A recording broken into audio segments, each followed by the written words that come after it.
Friday night upon us again, and for lots of folks, that means it's a good night to head to the movies. Joining us this evening to talk about some of the newest offerings, we are always happy to welcome CTV film critic Richard Crouse to the program. Hey, Richard, nice to talk to you again. Nice to see you, Bruce. Thanks for having me. So before we get to this week's movies, let's talk about the Oscar nominations. They came out yesterday. Anything surprise you there? Well, a couple of things. Sinners, I knew was going to be well nominated. I knew that they were going to get a lot of nominations. I didn't expect them to break a record.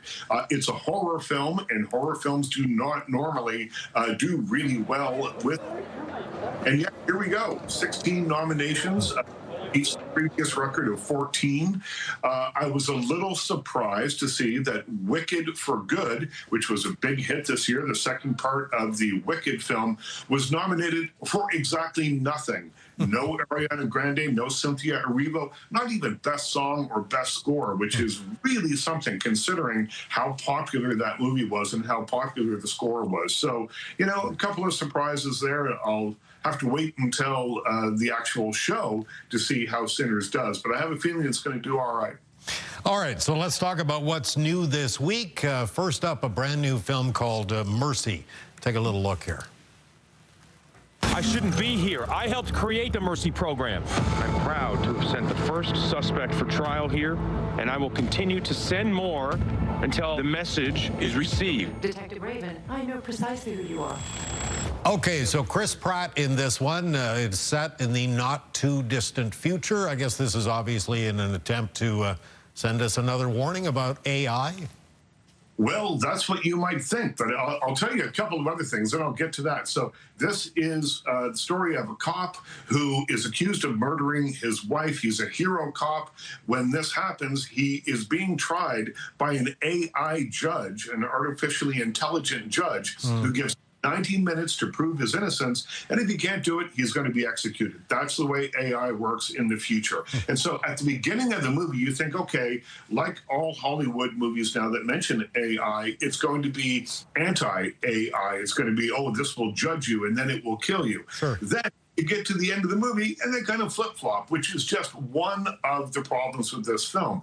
It hits that mushy middle, can't make up its mind what it wants to be, and they take Chris Pratt, very charismatic actor, and they tie him to a chair. They strap him down for 99.9% of the runtime of the film, which means that he's doing a lot of eyebrow acting and not much else. It's a real charisma killer. So Mercy is a 1.5 out of 5-star movie for me. Okay. It will likely, unless something happens, make my worst of the year list. Oh, is that right? Okay. Yeah. All right, coming up next, a poignant true story here based on a memoir from 2014. Let's take a look at H is for Hawk. When I call her, then you let her go. Good girl. I'm going to call you mate. Okay, so that's Claire Foy. She stars in this one. What did you think of it, Richard? This is based on a true story. It's Claire Foy, who we remember as Queen Elizabeth on The Crown. And she, when we first meet her, is very tight with her father, played by the great Irish actor Brendan Gleeson. They like to take long walks in the forest. They go birding. When he dies unexpectedly, she is thrown into grief. And to try and heal herself, she takes up falconry. She trains a hawk how to hunt and how to fly free and all those sorts of things. And in doing so, learns a great deal, not only about the hawk and falconry, but about herself as well. And so this is a movie that takes a little while to get where it's going. It's a little bit slow, but Claire Foy is a raw nerve. She really hits all the marks here that you need her to hit. And Brendan Gleeson, it just radiates warmth all the way through. So it's a 3 out of 5-star movie for me, and it's in theaters this week.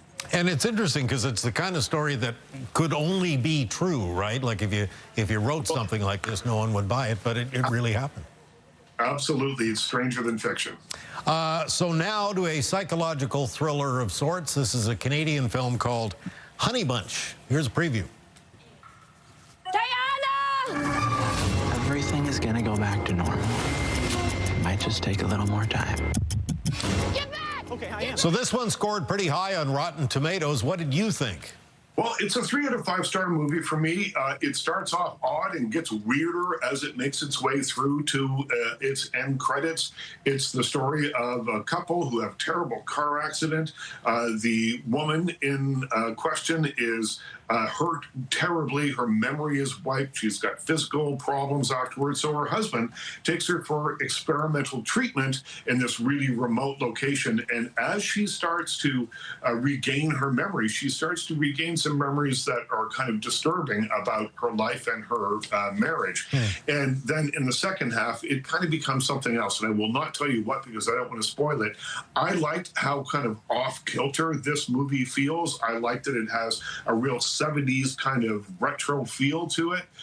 And by the time you get to the very end of the movie, it's about love. It's about, devotion and the sacrifices that people will make for someone that they are devoted to. So, maybe exactly not a Valentine's Day movie, which is coming up in a few weeks. But, if you're someone who doesn't love Valentine's Day, maybe Honey Bunch is for you. That's right. All right, quick look at the final one here tonight. This is another Canadian thriller. It's called The Well. The alarm about the access to water around the world. Humanity's lifeblood, water, is increasingly at risk around the world due to vampiric overconsumption. Okay, so I read the summary, and I have to admit the plot seems a little confusing, a little convoluted. I don't know. What did you think?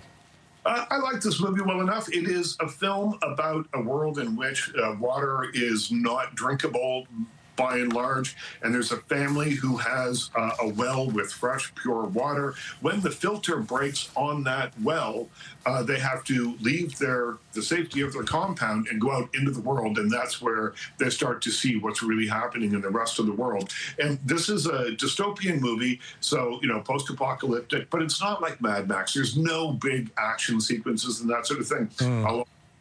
A lot of character-based work with really interesting actors doing it. It's a 3 out of 5 star movie for me. It's called The Well, and it's in theaters now. Okay, I'll probably check it out when it hits Crave. Anyway, thank you, sir.